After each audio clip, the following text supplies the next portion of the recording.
السلام عليكم. كودم أيوة أنا جماعة قريب وعالم.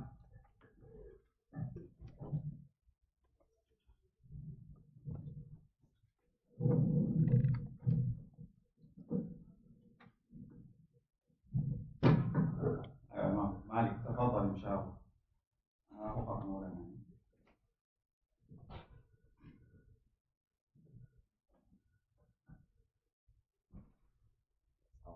وعليكم السلام ورحمة الله وبركاته.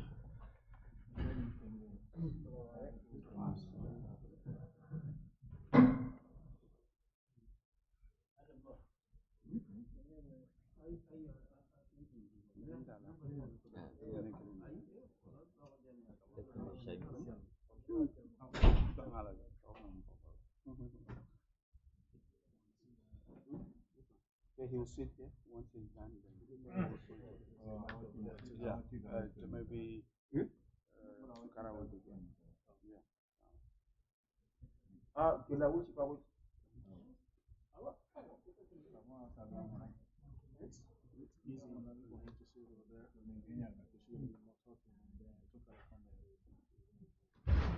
He's gonna just read and sit there. So Tukara will be here. He will get up and go. Okay, all right. Okay. I don't want to swatch the like that. Okay. Yeah, we're waiting. Yeah. Oh, okay, I got you. You got me?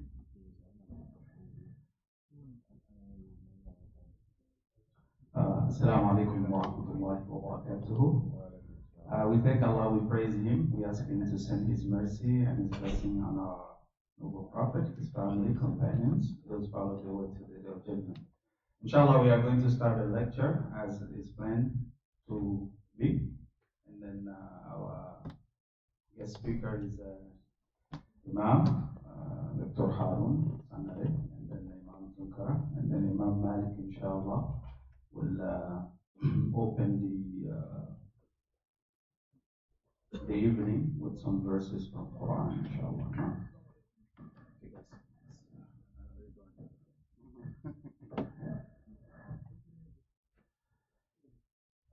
أعوذ بالله من الشيطان الرجيم.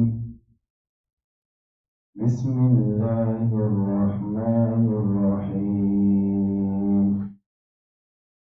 الحمد لله رب العالمين الرحمن الرحيم مالك يوم الدين إياك نعبد وإياك نستعين اهدنا الصراط المستقيم صراط الذين أنعمت عليهم غير المغضوب عليهم ولا الضالين آمين. وأنه خلق الزوجين الذكر وأنه خلق الزوجين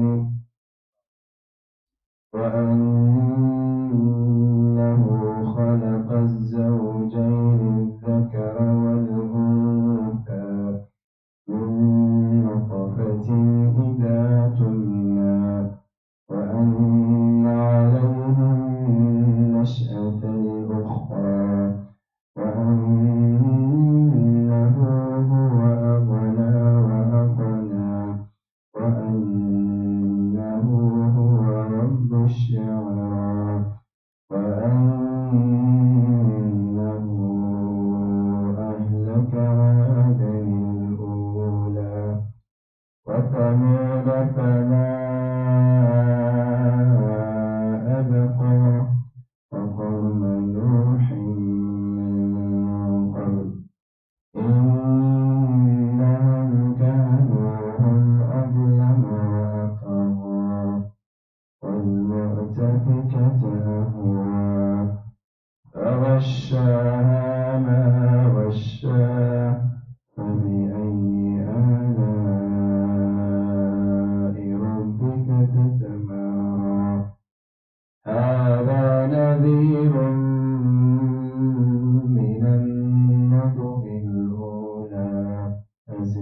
آزفة ليس لها من دون الله كاشفة أفمن هذا الحديث تعجبون وتضحكون ولا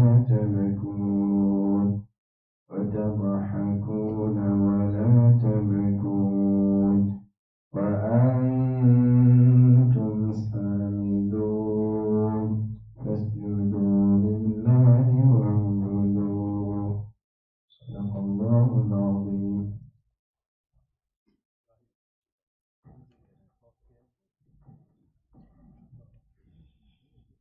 Alhamdulillah, we thank Allah, we thank Imam Malik for his heart-touching qira'ah. May Allah subhanahu wa ta'ala reward you immensely for it. Inshallah, as said, the Imam will begin the lecture, and we have the time up to 8 o'clock, -10, and then inshallah, we'll call Azan and make wudu and pray Isha. Jazakumullah khair. Thank you for coming. Imam, inshallah, tafadhal.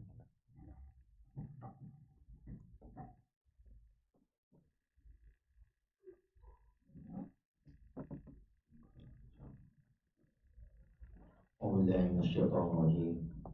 بسم الله الرحمن الرحيم. الحمد لله رب العالمين، خصنا بخير كتاب أنزل وأكرمنا بخير نبي أرسل وجعلنا خير أمة أخرجت للناس. أشهد أن لا إله إلا الله وحده لا شريك له ولي الصالحين، وأشهد أن محمدا عبد الله ورسوله وصفيه من خلقه وحبيبه، بلغ الرسالة وأدى الأمانة ونصح الأمة وجاهد في الله حق جهاده حتى أتاه اليقين. وصلوات ربي وسلامه عليه وعلى آله وأصحابه والتابعين لهم بإحسان إلى يوم الدين. أيها الإخوة الكرام وأيتها الأخوات الكريمات، أحييكم جميعا بتحية الإسلام، وتحية الإسلام السلام. السلام عليكم ورحمة الله وبركاته. وعليكم السلام ورحمة الله وبركاته. Toutes les louanges appartiennent à Allah subhanahu wa ta'ala. Il nous a distingués par le meilleur livre révélé, le Coran. Il nous a honorés par le meilleur des prophètes envoyés, Muhammad sallallahu alayhi wa sallam, et a fait de notre communauté la meilleure de toutes les communautés qui est sortie pour le bonheur de l'humanité. J'atteste et je témoigne qu'il n'existe aucune divinité qui mérite l'adoration en dehors d'Allah subhanahu wa ta'ala. Il est l'allié des croyants. Et j'atteste que Muhammad, fils d'Abdullah sallallahu alayhi wa sallam, est le serviteur d'Allah et son envoyé. Allah l'a envoyé comme miséricorde pour l'humanité tout entière. Que la paix et les bénédictions d'Allah soient sur lui, sur sa pieuse famille, ses fidèles et distingués compagnons, et sur tous ceux qui leur suivront dans l'accomplissement du bien et la piété jusqu'au jour de la rétribution. Chers frères, chers sœurs en islam, je suis très heureux, très content, très ému d'être parmi vous aujourd'hui, Inch'Allah ta'ala, à Chicago, en compagnie, Inch'Allah ta'ala, de nos imams, nos ustads, les responsables, Inch'Allah ta'ala, du centre, la mosquée Al-Farouq. Je suis très heureux et très content. Et avant de commencer l'exposé et le développement du sujet, Inch'Allah ta'ala, que bi'iznillahi ta'ala nous allons nous rappeler ce soir, j'aimerais vous donner une très bonne nouvelle. Cette bonne nouvelle est plus que de l'or. Cette bonne nouvelle est plus que le diamant. Cette bonne nouvelle vaut mieux que le monde et tout ce que le monde contient. Alors cette bonne nouvelle, comme je le disais, elle vaut mieux que l'or. Elle vaut mieux que l'argent. Elle vaut mieux que le monde et tout ce que le monde contient. Cette bonne nouvelle n'est autre que l'amour d'Allah pour chacun et chacune d'entre nous dans cette mosquée. Et à l'intérieur compagnie qu'on appelait Abu Idris al-Khawlani. Abu Idris al-Khawlani. Ce monsieur, il vivait à Damas, en Syrie. Lui, il est tabi'in. Et à Damas, à la grande mosquée qu'il fréquentait, à chaque fois lorsqu'il partait à la mosquée, il voyait un homme assis. Autour de lui, les gens venaient. Les gens lui posaient des questions. Et lorsqu'il répondait, les gens étaient satisfaits.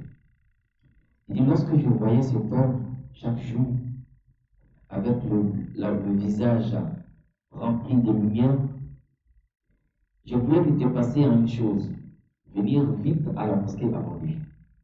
Alors un jour, j'ai décidé de le précéder à la mosquée. Il dit, malgré tous les préparatifs que j'ai faits, je suis venu à la mosquée, je l'ai trouvé qu'il était là. Et ce monsieur, lorsque je me suis renseigné auprès des autres, qui était-il? On m'a dit, ah, c'est le compagnon du prophète sallallahu alayhi wa sallam, qu'on appelle Mu'adh ibn Jabal. Et alors je me suis approché de lui. Les jours qu'il est arrivé à la mosquée avant moi, je lui ai dit, mon frère Mu'adh, je t'aime à cause d'Allah. Il dit, je t'aime à cause d'Allah. Il dit, Mu'adh ibn Jabal va répliquer en disant, ah, lillah. Il dit, tu m'aimes en réalité à cause d'Allah? Il dit, oui, je t'aime à cause d'Allah. Il dit, il a repris cette question une fois, deux fois, trois fois. Est-ce que tu m'aimes en réalité à cause d'Allah? Il dit, oui, je t'aime à cause d'Allah. Il dit, abshir. Alors estime-toi heureux. Sois content. Je te donne cette bonne nouvelle que moi aujourd'hui je vais vous accorder. Je vais vous donner, Inch'Allah ta'ala. Mu'adh ibn Jabal dit à Abu Idris al-Khawlani, estime-toi heureux, écoute cette bonne nouvelle. J'ai entendu le messager alayhi salatu wa salam dit que Allah Azza wa Jalla a dit dans un hadith al-Qudusi, wajabat mahabbati lil mutahabbina fi wal mutajalisina fi wal mutazawilina fi wal mutabadilina fi. Il dit, estime-toi heureux car Allah t'aime. Car Allah subhanahu wa ta'ala a dit dans un hadith aussi que le messager alayhi salatu wa salam a rapporté que Allah Azza wa Jalla a en effet rendu obligatoire son amour, l'amour d'Allah, le créateur des cieux et la terre, pour toutes les personnes qui s'aiment à cause de moi Allah, qui s'asseyent comme ça à cause de moi Allah subhanahu wa ta'ala, qui se rendent visite à cause de moi Allah subhanahu wa ta'ala, et qui dépensent leur argent à cause de moi Allah subhanahu wa ta'ala. N'est-ce pas, nous sommes aimés à cause d'Allah subhanahu wa ta'ala? Est-ce qu'on s'est connus avant aujourd'hui? Non. Mais depuis mon arrivée, l'accueil, la chaleur que j'ai ressentie ici, dans cette mosquée, l'amour qui se trouve parmi vous, sans distinction de race, ni de nationalité, vous êtes tous pareils, vous êtes aimés à cause d'Allah subhanahu wa ta'ala, alors estimez-vous heureux. Allah Azza wa Jalla vous a accordé son amour, qu'Allah nous donne la bonne compréhension. Alors, chers frères, Inch'Allah, sans plus tarder, Inch'Allah, nous allons rentrer directement dans le vif du sujet qui est intitulé Comment profiter de ses atouts? Car en réalité, l'être humain, sa vie est constituée de deux moments. Dans notre vie, si tu regardes bien et tu médites, tu trouveras que ta vie se divise en deux grandes parties. Des moments de faiblesse et des moments de force. Le moment des avantages et des moments défavorables. Des moments où, alhamdulillah, tu es en haut et des moments où tu es en baisse. Et l'homme, l'intelligent, est celui-là qui sait profiter des moments favorables avant que les moments défavorables ne puissent arriver. Car ça va arriver. Et le messager alayhi salatu wa salam va nous démontrer qu'en réalité, les moments favorables que nous avons, les plus importants sont au nombre de 5. Alors, pendant que vous avez ces avantages, ces 5 avantages, profitez avant que l'heure contraire ne puisse arriver, car ça arrivera. Avant de prendre la compréhension. Alors, le prophète sallallahu alayhi wa sallam nous rappelle cela dans un hadith rapporté par l'imam al-Nasa'i, par l'imam al-Hakim et authentifié par l'imam al-Dhahabi, d'après Ibn Abbas.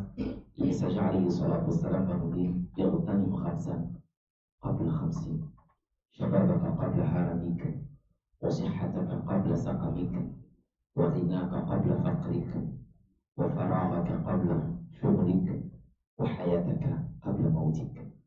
Le messager alayhi salatu wa sallam dit oh, il était en train de parler à un homme. C'est vrai qu'on a dit il s'est adressé à un homme, mais ce message également te concerne. Et ce message également me concerne. Ce message concerne tout le monde. Tout le monde a besoin de ce conseil. Le prophète sallam a dit à cet homme, il dit, oh homme, profite de 5 situations avant que 5 autres situations défavorables ne t'arrivent. Profite d'abord de ta jeunesse. Shababaka qabla haramik. La jeunesse. Le moment où tu es fort. Le moment où tu as de l'énergie. Alors, subhanahu wa ta'ala a en effet créé l'homme et a divisé notre vie en 3 parties. Nous avons 2 périodes de faiblesse et une période de force. Allahu alladhi khalaqakum min da'fin, thumma ja'ala min ba'di da'fin quwwah, thumma ja'ala min ba'di quwwatin da'fan wa shayba. Allah dit, Allah nous a créés faibles. Le jour où tu venais au monde, comme le dit, n'est-ce pas, les savants, que toutes les autres créatures de Dieu peuvent faire quelque chose pour eux le jour même de leur naissance. Même un poussin qui vient de naître aujourd'hui peut faire des choses pour lui-même, excepté l'être humain. Les jours où on arrive dans le monde, on est faible, on ne peut rien faire pour nous-mêmes. Et après cette faiblesse, Allah subhanahu wa ta'ala dit, lui, Allah, il nous a donné la force.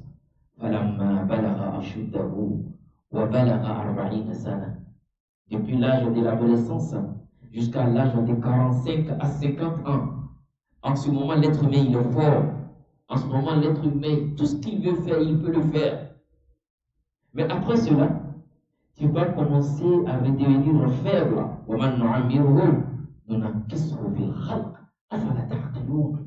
Alors, tu profitez de la jeunesse. Profitez de ce moment où vous avez la force, où vous avez encore de l'énergie, car dans peu de temps, vous allez commencer à devenir faible.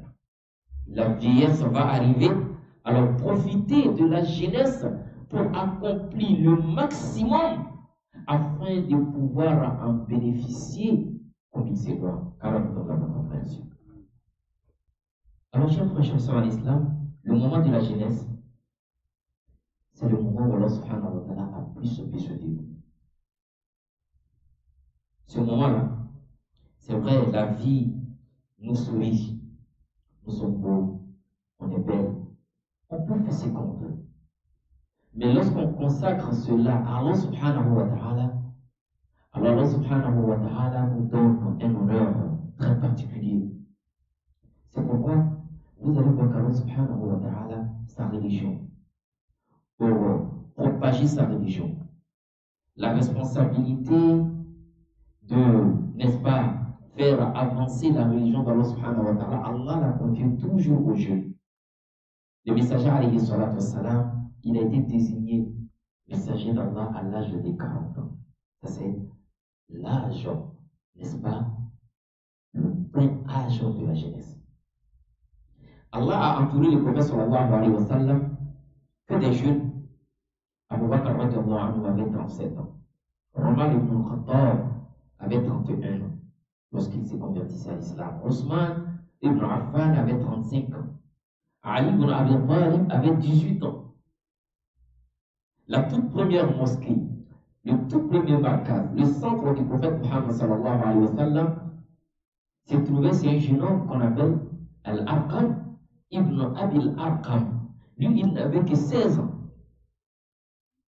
La toute première personne qui s'est convertie à l'islam parmi les Médinois Il s'appelait As'ad ibn Zurara.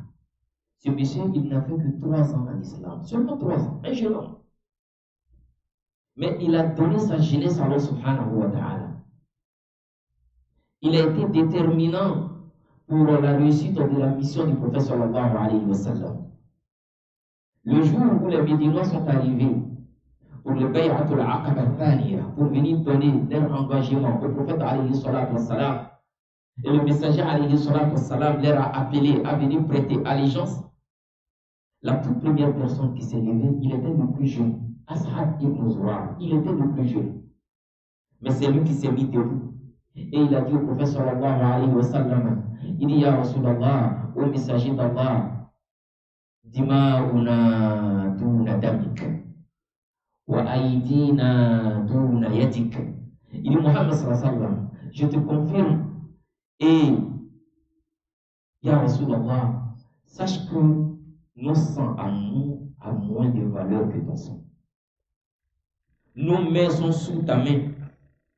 La détermination que nous avons pour aider, pour soutenir, pour protéger nous-mêmes, nos familles et nos enfants, nous te donnons la parole de t'accorder cette même détermination. Il n'a fait que 3 ans en islam. As'ad ibn Zurara, il a été la première personne parmi les enfants à devenir musulman.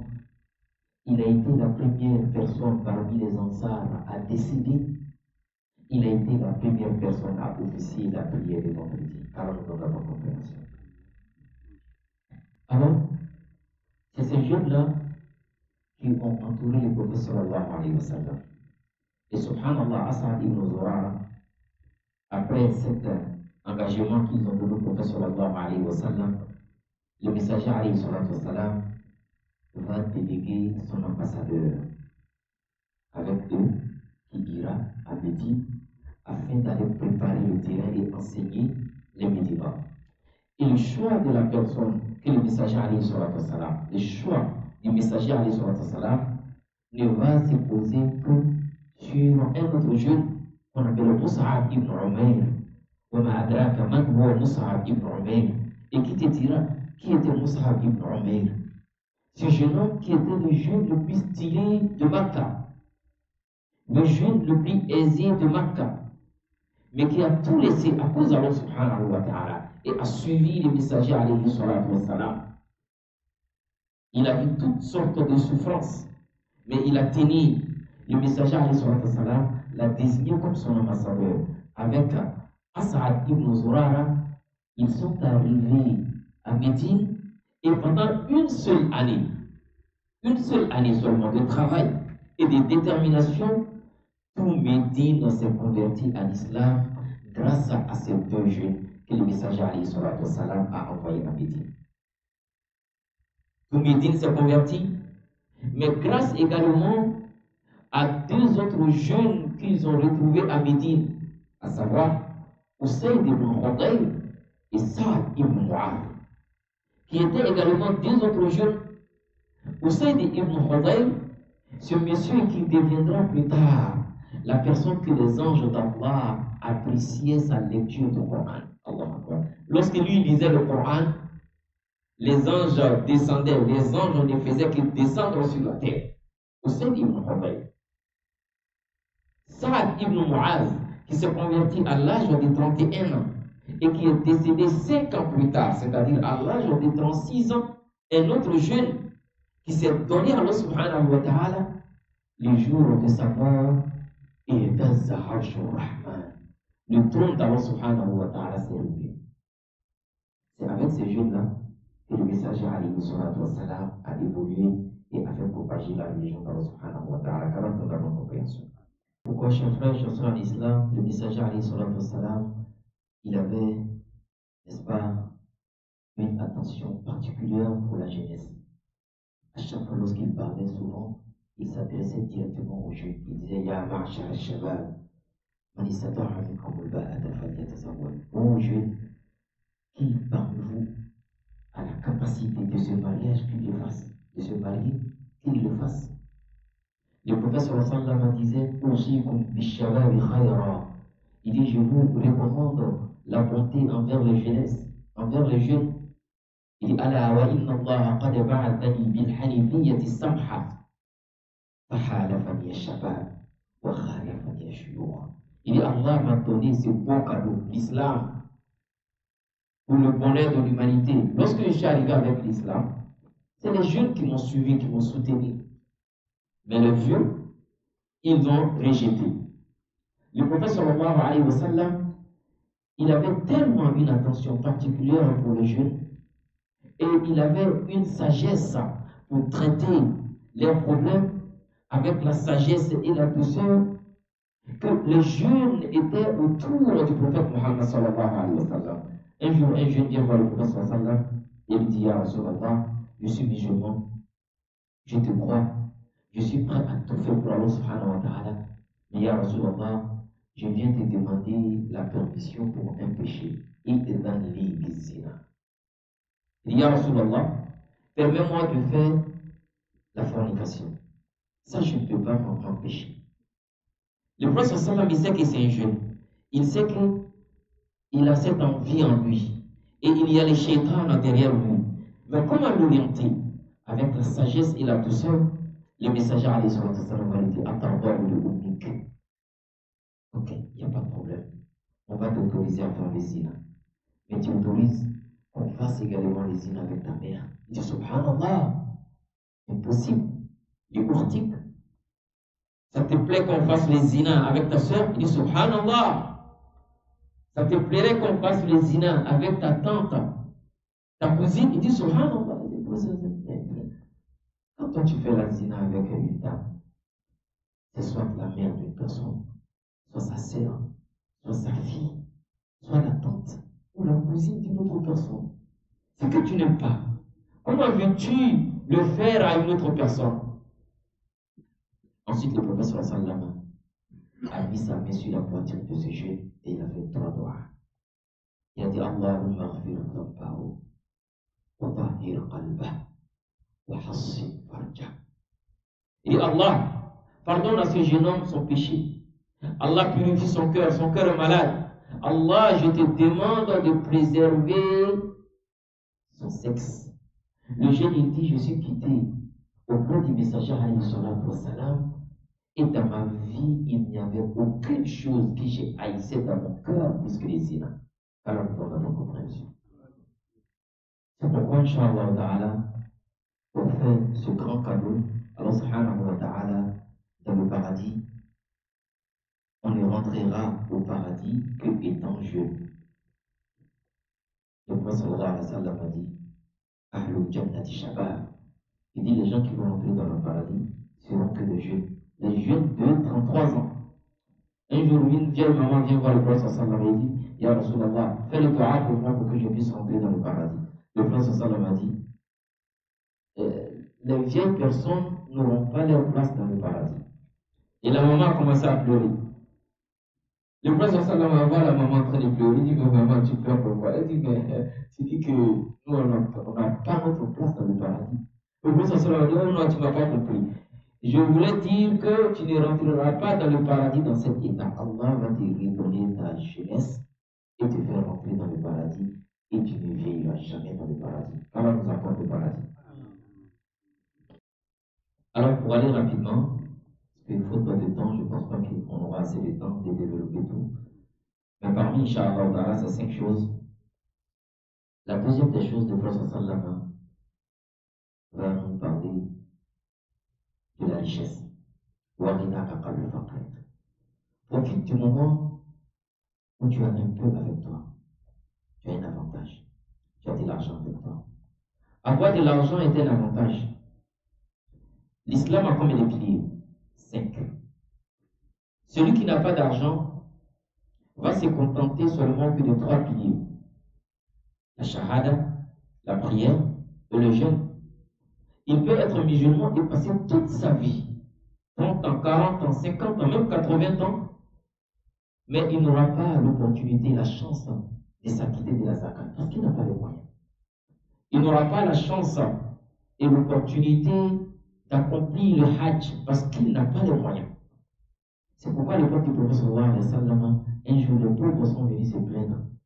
Ils ont dit à Rasulallah, Il dit les riches sont partis avec tous les mérites. Ils prient comme nous prions. Ils gênent comme nous gênons. Mais Allah les a donné un plus. Ils ont de l'argent. Lorsque tu appelles au don, Ousmane ibn Affan, il se manifeste. Lorsque tu appelles au don, Abu Bakr Siddiq, il se manifeste. Abdurrahman ibn Auf, ils donnent. Donc ils ont un plus que nous. Alors donne-nous quelque chose pour qu'on puisse, n'est-ce pas, les atteindre. Le prophète sallallahu a dit, lorsque vous finissez la prière, ne vous pressez pas, ne sortez pas rapidement à la mosquée. Dites Subhanallah 33 fois, Alhamdulillah 33 fois, Allah Akbar 33 fois. Les pauvres, ils ont commencé après chaque prière, ils font ces askars-là. Mais comme on l'a dit, un secret ne reste jamais éternel, le secret. Toujours, quelqu'un va dire à son ami, il va dire, ça reste entre nous. Hein. L'autre aussi va dire à l'autre, ça reste entre nous. Donc, ça reste entre nous comme ça, c'est rentré dans l'oreille de tous les riches. Parce que les riches ont constaté, quand on finit la prière, maintenant les pauvres là, ils ne se pressent plus pour sortir de la mosquée. Ils ont essayé de creuser un peu, ils ont trouvé le secret. Lorsque la prière finit, les riches également, ils s'assoient dans la mosquée et commencent à faire des azkars aussi. Quand les pauvres ont su ça, notre secret a été dévoilé. On va chez le prophète sallallahu, peut-être qu'il va nous donner encore une autre chose qui va nous avantager. Ils sont allés dire au prophète sallallahu, les riches ils commencent à faire les azkars de nous. Mais ils ont toujours un plus, ils ont l'argent. Le prophète sallallahu a dit,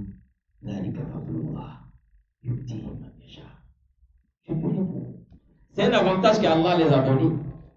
Alors profite du moment où Allah subhanahu wa ta'ala t'a donné avant qu'il ne soit trop tard. Quand ça arrivera, لولا أخرتني إلى أجل قريب فأصدق. Le prophète sallallahu alayhi wa sallam dit dans un hadith, il dit tout être humain qui meurt le jour de sa mort, il regrette. Les Sahaba se sont tournés, Ya Rasulallah, on peut comprendre. Le kafir il va regretter le jour de sa mort parce qu'il verra les anges, il verra la vérité, il n'a plus le temps de faire le tawbah. Mais le musulman qui a passé toute sa vie dans l'islam, comment est-ce qu'il va regretter? Le prophète sallallahu alayhi wa sallam dit, il va regretter parce qu'il va se dire, si je savais, j'allais faire encore plus. Alors pour conclure, je vois qu'il est déjà l'heure, il nous reste 2 minutes. Profite de cet avantage-là. Du moment où tu as un mot sur ta fortune, où c'est à toi que la décision revient de tes pensées. Wallahi, sinon tu vas le regretter. Tu vas le regretter le jour où le regret ne te sera d'aucune utilité. Je termine avec cette histoire. Le cheikh Mohamed Al-Arifi, c'est un grand cheikh en Arabie Saoudite. Wallahi, cette histoire doit faire méditer tout bon musulman. Une triste réalité qui s'est déroulée en Arabie Saoudite et que nous observons également dans nos vies quotidiennes. Il dit, c'est un juge au niveau de Riyad qui a rencontré cette histoire. Il dit, c'est l'histoire d'un riche commerçant, un millionnaire, multimillionnaire saoudien en Riyad. Ce monsieur, il est décédé à l'hôpital. Lorsqu'il est décédé à l'hôpital, on a cherché sa famille, on ne les a pas trouvés. Mais le monsieur, il est décédé, il a laissé une grosse fortune derrière lui. Alors, son dossier est arrivé au tribunal afin que le juge puisse trouver ses héritiers et partager son héritage. Lorsque le dossier est arrivé, le juge il a fait des recherches sur lui. Il a trouvé que le monsieur, il n'avait ni ses 2 parents en vie, il n'avait ni femme, ni enfant, ni aucun frère d'un lien direct. Mais dans ses recherches, il a trouvé 3 cousins de ce monsieur, mais des cousins éloignés. Alors, il les a appelés, qu'il a besoin d'eux au tribunal. Ils ont eu peur, ils pensaient qu'il y avait un problème. Lorsqu'ils sont arrivés au tribunal, le juge les a dit, ne vous inquiétez pas, il n'y a pas de problème. C'est juste une triste nouvelle. Est-ce que vous connaissez un tel? Ils disent, oui, on le connaît. C'est riche commerçant là, oui, on le connaît. Il dit, vous avez un lien parental? Il dit, oui, c'est un cousin un peu éloigné, on est parenté, mais il n'y a pas ce lien entre nous, on ne se fréquente pas. Le juge va leur dire, je vous présente mes condoléances, votre cousin est décédé. Ils ont dit, ok, voilà le pardon, parce qu'il n'y avait pas cette affection pour eux. Le juge dit, la raison pour laquelle je vous ai appelé est que votre cousin qui est décédé, il a laissé de l'argent derrière lui. Mais dans les recherches, j'ai trouvé que il n'avait aucun autre héritier en dehors de vous trois. Vous trois, vous êtes ses héritiers. Ils ont dit, vous trois, oui, effectivement, vous trois, vous êtes des héritiers. Et chacun de vous, voici un chèque de 115 millions de rials pour chacun. 115 millions de rials. Le cheikh, il a estimé ça en dollars, ça faisait 30 millions de dollars. Il a remis le chèque de chacun. Il dit, lorsqu'il a remis le chèque, il dit, il y a un qui s'est évanoui. Tellement qu'il était étonné, il était dépassé. Un matin comme ça, tu te lèves et puis on dit, bon, tu es millionnaire en dollars, tu as 30 millions de dollars. Bon. L'autre, il est devenu comme quelqu'un qui a perdu la raison. Il commence à parler comme ça. Il dit, ils ont pris l'argent, ils étaient très contents, très heureux. Ils ont voulu sortir du bureau. Le juge, c'est quelqu'un, machallah, il connaît un peu la religion. Il va leur dire, mais attendez une seconde. Le frère, lorsqu'il est décédé, j'ai fouillé dans ses affaires, j'ai vu qu'il n'avait pas construit de mosquée. Et il n'a pas laissé également un waqf derrière lui. Alors, j'aimerais vous demander, on vous demande, on ne s'est pas obligé, de donner ne serait-ce que 1 million de rials. Pas 115 millions, l'autre a 115 millions, l'autre a 115 millions. Ajoutez un peu, vous allez donner 1 million de rials. On va faire une mosquée en son nom. Lorsqu'il a posé la question au premier, le premier a dit, ah vraiment monsieur le juge, avec tout le respect qu'on te doit, wallahi cet argent, machallah, est tellement bien tombé, j'avais tellement de dettes, tellement de soucis, que vraiment si je dis je vais enlever quelque chose dans ça, ça ne m'arrange pas. Il dit le deuxième, lui il dit, ah monsieur le juge, vraiment je suis désolé. Moi j'étais préoccupé, mon enfant devait aller à l'université, ses études pour financer et tout ça. Donc si je dis j'enlève quelque chose dans cet argent, ça ne va pas m'arranger. Et le juge dit, c'est la parole du troisième qui m'a plus touché. Il dit, le troisième a dit, monsieur le juge, je ne peux donner aucun rial. Parce que ce monsieur, s'il voulait faire quelque chose pour lui, il devait le faire lui-même. Il dit, s'il devait faire quelque chose, il devait le faire lui-même, mais il ne l'a pas fait. Subhanallah. Il dit, ils sont sortis du bureau du juge, même un seul rial, ils m'ont donné comme sadaqa jariya pour ce frère. C'est pour te dire que c'est à toi de le faire le moment où tu es en vie. Le cheikh Abdallah Koïta du Mali, une fois il rencontrait une histoire, il dit, il y a un cheikh qui partageait les héritages d'une famille. Je vais finir avec ça, je pense qu'il est déjà temps, on finit avec ça rapidement. Il dit qu'il partageait l'héritage d'une famille. Le papa, il est décédé, il a laissé beaucoup de maisons, beaucoup de parcelles, avec beaucoup d'argent. Ils ont partagé l'héritage entre les enfants, les maisons, l'argent, les parcelles, et c'est resté une seule maison, une seule parcelle. Et la division de cette parcelle-là amenait des problèmes. On va diviser, qui va prendre combien? C'était tellement petit, complexe, donc il y avait trop de problèmes là-bas pour diviser. Alors, l'oustaz va leur dire, j'ai une idée. Ils ont dit, c'est quoi l'oustaz va ton idée? Il dit, bon, vu que tout le monde a eu déjà, vous avez eu l'argent d'espèces, vous avez eu des maisons et tout ça, donnez cette partie des terres qui s'avait là et à Dieu, on va payer une mosquée. Il dit, vous avez ce que les enfants ont dit? Ils ont dit, oustaz, on t'a appelé pour venir nous montrer comment on partage. Mais pour donner à Dieu, mais pour ne pas donner à Dieu, ça ne te regarde pas.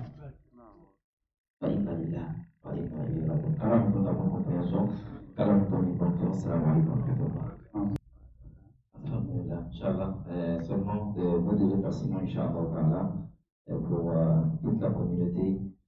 Vraiment, Inch'Allah. En tout cas, j'aimerais vous exprimer mon amour pour vous, que je vous aime à cause d'Allah subhanahu wa ta'ala. Et je demande à Allah subhanahu wa ta'ala de nous réunir, nous tous, Inch'Allah ta'ala, fi jannati na'im, fi jannati al-firdaus al-a'la, avec le prophète Muhammad sallallahu alayhi wa sallam, qu'Allah vous récompense et qu'Allah fortifie ce grand travail, Inch'Allah ta'ala, que vous avez commencé avec, Inch'Allah, ce joyau, ce centre que vous avez laissé, qui restera comme héritage pour vous, et que vos enfants, Inch'Allah ta'ala, vont continuer à l'animer. On demande à Allah subhanahu wa ta'ala que Allah vous donne la force à continuer et encore en faire plus, Inch'Allah ta'ala. Assalamu alaikum wa rahmatullahi wa barakatuh. Amen.